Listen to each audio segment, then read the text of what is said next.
अभी आपको बराह रास्त लिए चलेंगे। मुशीर कौमी सलामती doctor Moeed Yusuf news conference कर रहे हैं। वो तो दूसरी तरफ कदम उठा रहे हैं और भाग रहे हैं। अंदरूनी हालात देख लें, कश्मीर का मामला देख लें, और मैंने यही उस इंटरव्यू में बात की है कि मुझे ये बताएं कि कोई हमसाया भारत का रह गया जो उससे बात करने को तैयार है। चीन से आपकी लड़ाई, नेपाल से आपकी लड़ाई, बांग्लादेश आपसे कुछ नहीं, पाकिस्तान से तो आपके वैसे ताल्लुकात ठीक नहीं, तो या तो पूरा खिता ही पागल हो गया और या मसला आपका, फैसला खुद कर लें। पाकिस्तान की अपने लिए विजन क्या है? देखिए, अगर आप इकोनॉमिक सिक्योरिटी की बात करते हैं, इक्तिसादी तहफ़्फ़ुज़ की बात करते हैं, तो उसमें तीन चीज़ें लाज़िम हैं। एक, राहदारी, कनेक्टिविटी, क्योंकि पाकिस्तान की लोकेशन, जियो इकोनॉमिक लोकेशन इतनी अहम है कि हमारा एक सेंट्रल जो है रोल, किरदार है राहदारी में। सीपैक क्या है? राहदारी का कॉरिडोर है। अफगानिस्तान में हम अमन क्यों चाहते हैं? ताकि हम सेंट्रल एशिया को एक्सेस कर सकें और वहाँ से उनकी जो तवानाई है उससे फ़ायदा उठाएं, हमारा गवादर पोर्ट खड़ा हो वगैरह। और मेरा ख्याल है करण थापड़ साहब बहुत हैरान हुए जब मैंने ये बात की कि जी हम तो मशरिक में भी कनेक्टिविटी चाहते हैं, तभी तो इकोनॉमिक सिक्योरिटी, सारा खिता जो है वो इकट्ठा होगा। उसमें कुछ मसाइल हैं और वो मैंने उनके सामने पेश कर दिए जो मैं आपको अभी बताऊंगा। लेकिन पहले मैं अपनी विजन कंप्लीट कर लूँ। एक राहदारी है, दूसरा खिते में अमन, ये भी उससे जुड़ा हुआ है। राहदारी हो ही तब सकती है जब खिते में अमन हो। और तीसरा, हम दुनिया को कहते हैं, कह रहे हैं, सोच रहे हैं कि आप हमारे साथ आके पार्टनर बने। ये ज़माना अब वापस नहीं आएगा कि पाकिस्तान को जी हमने असिस्टेंस दी तो आप हमारे लिए ये कर दें, हमने आपको खैरात दे दी तो आप ये कर दें। वो बात नहीं है। बात ये, आप आके हमसे पार्टनर बने। चीन भी हमारा पार्टनर बना है, अमेरिका भी तशरीफ लाए, आके इन्वेस्टमेंट कर ले। जिस मुल्क ने आना है तशरीफ लाए, इन्वेस्टमेंट कर ले, हमें कोई एतराज़ नहीं है। पाकिस्तान दुनिया के लिए अपनी इकोनॉमिक बेसिस देने को तैयार है। आए, प्रोजेक्ट लगाएं, काम करें हमारे साथ। और ये बात छोड़ दें कि जी पाकिस्तान की इकॉनमी है, हम खुद कहते हैं, मुझे कभी ये बात समझ नहीं आती, हम तो बड़ी छोटी मंडी है। छोटी कैसे? दुनिया का 5वां 6वां बड़ा मुल्क छोटा कैसे हो सकता? तो हमें खुद अपने अंदर कॉन्फिडेंस होना ज़रूरी है। और इस इंटरव्यू की एक चीज़ मैं आपको बिल्कुल वाज़ेह कर दूं, जो फ़र्क था, बाकी तो और नहीं। और मुझे शायद मैंने ये बात पहले नहीं की और शायद मुझे करनी भी नहीं चाहिए, लेकिन बात यह है कि मुझे थोड़ा सा अफसोस सिर्फ एक बात पे हुआ है इस इंटरव्यू के बाद। बाकी तो अल्हम्दुलिल्लाह मैं जितना शुक्र करूं अल्लाह ताला का, और जितना शुक्रिया अदा करूं तमाम हमारे सिस्टम का, आवाम का जो फीडबैक आई, लेकिन अफसोस इस बात का हुआ कि 90% फीडबैक में एक चीज़ साथ लिखी हुई थी या बताई गई मुझे कि जी ये हम पहली दफ़ा हमने देखा पाकिस्तान ने 2 टोक अल्फाज में हिंदुस्तान को जवाब दिया, बड़ी खुशी हुई। इसका मतलब है कि हम अपना केस जो है वो पहले शायद डर डर के प्रेजेंट करते रहे माजी में। तो सवाल ये कि डरने के लिए है क्या? कोई चोरी किया है, कोई डाका डाला है, जो चोरी डाका तो दूसरा डाल रहा है। हमारी टेरिटरी पे कश्मीर के अंदर जो वो कर रहा है, जानवरों वाला सलूक इंसानों के साथ, डरना तो उसको चाहिए। तो ये बेसिकली अप्रोच थी। लेकिन हमारा बेसिक बुनियादी मैसेज अमन का है। ये बात वाज़ेह होनी चाहिए कि पाकिस्तान अमन के लिए खड़ा है। अब अमन में रुकावट क्या है?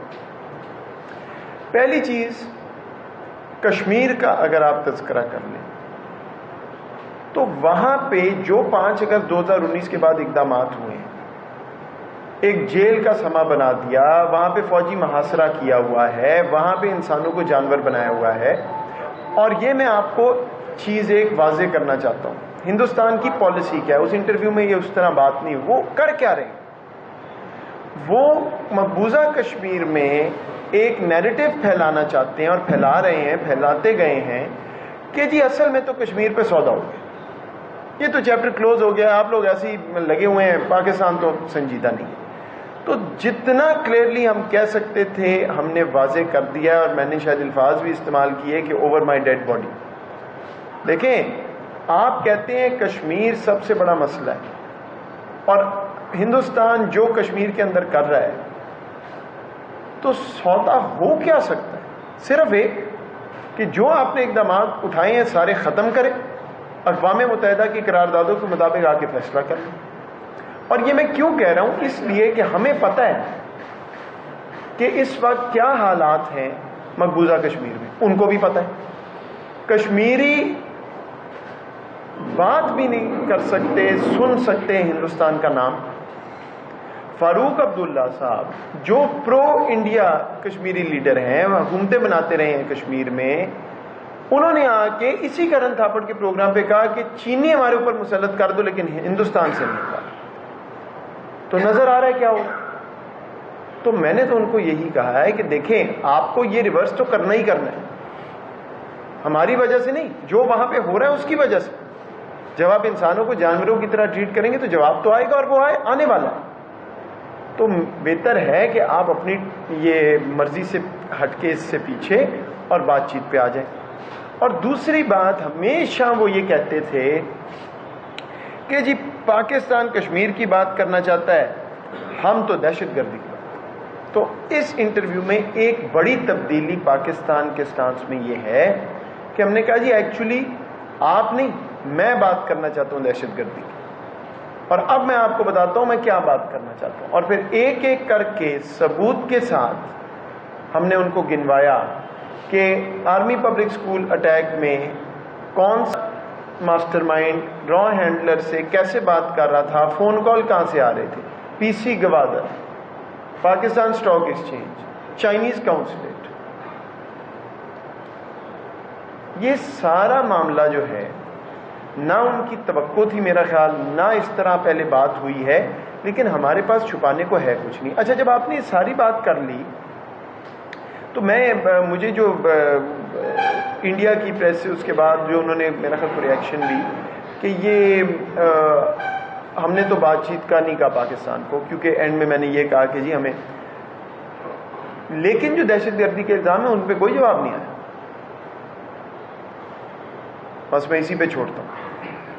جہاں تک بات اور یہ ہے، دیکھیں ہم تو بات کرنے کے لیے تیار ہیں، کنڈیشنز ہم نے واضح کر دی ہیں. کشمیر میں آپ کو کیا کرنا پڑے گا اور دہشت گردی آپ کو پاکستان کے خلاف روکنی پڑے گی. امن کے لیے ہم کھڑے ہیں. اور دوبارہ سے دنیا یہ دیکھ لے کہ ایک ملک ہے جس سے کسی ہمسائے کی بات نہیں بنتی تو کیا ہوگا، اور پھر اس ملک کے اندر دیکھ لے کہ کیا ہو رہا ہے تو شاید آپ کو سمجھ آ جائے گی کہ مسئلہ کیا ہے. بہرحال پاکستان کا مقصد بات کرنے کا، پاکستان کا میسج پیس کا ہے. اس خطے کو آگے بڑھانا ہے، ہم نے آگے چلنا ہے. دنیا میں جو پاکستان کا نیریٹو ہے وہ تبدیل کرنا ضروری ہے. انڈیا کا نیریٹو تھا شائننگ انڈیا، وہ دنیا کو نظر آ گیا کہ کتنا چمک رہا ہے. پاکستان کا نیریٹو ہے اکنامک سیکیورٹی کا، وہ ابھی تک دنیا نے تسلیم نہیں کیا. اس پہ ہم نے کام کرنا ہے، اور اس میں میری گزارش ہے میڈیا سے کہ آپ بھی پاکستان کے سفارتکاری کا حصہ ہیں. اب یہ وہ وقت نہیں رہا کہ پریس کانفرنس ہوئی پھر آپ نے صبح اخبار میں لکھا. آپ لوگوں کو ہم سے پہلے پتا ہوتا. میرا خیال ہے جو میں نے انٹرویو میں کہنا تھا وہ آپ لوگوں کو میرے سے پہلے شاید پتا ہو کیا بولنا. اب تو وہ دنیا ہے. تو آپ لوگ جب بات کرتے ہیں تو یہ سوچ کے کریں کہ آپ بھی ریاست کا حصہ ہیں. اور میں آپ کو مثال یہ دے دیتا ہوں، 90% خبریں پاکستان کے باہر لوکل میڈیا سے اٹھا کے لگائی جاتی ہیں. اس انٹرویو میں بھی میرے سے جو سوال پوچھے گئے وہ پاکستانی میڈیا کو کوٹ کر کے پوچھے گئے. یہ بس میری آپ سے گزارش ہے کہ آپ کوئی، بالکل میں یہ بات نہیں کر رہا کہ آپ صرف ریاست کی بات کریں، آپ کا کام تنقید کرنا ہے، سوال کرنا ہے، لیکن پاکستان کی جو ڈائریکشن ہے اس کو دیکھیں. ہمارا کانفیڈنس جو ہے ریاست کا وہ نظر آنا چاہیے میڈیا رپورٹنگ میں. یہ وہ پاکستان نہیں ہے کہ وہ کہیں ڈر کے اور بات نہیں کرے گا، اور ضرورت نہیں ہے کسی چیز سے ڈرنے کی.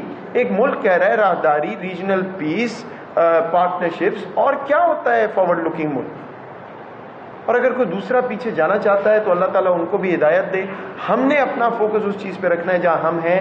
اور میرا گول اپنے دفتر میں یہ ہے کہ اگلے 1 سال میں دنیا میں پاکستان کا جو اصل نیریٹو، نیا نیریٹو ہے وہ نظر آئے کہ یہ وہ پاکستان ہے جو اکنامک سیکیورٹی کی، ریجنل کنیکٹیوٹی کی، پیس کی بات کر رہا ہے اور اس طرف جانا چاہ رہا ہے.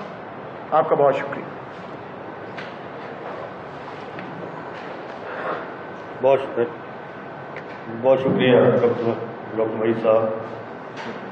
ڈاکٹر صاحب نے چونکہ ہمارے گیسٹ آف آنر ہیں، ہمارا پروگرام ہے، انہوں نے بڑی مختصر اور بڑی دلیل کے ساتھ ایک مختصر بیانیہ جو پاکستان حکومت پاکستان کا ہے، جو کشمیر اور انڈیا کے بارے میں انہوں نے بات کی، بڑا اچھا، ایک بڑی لمبی بات نہیں کی، مختصر کی اور بڑی جامعہ گفتگو کی.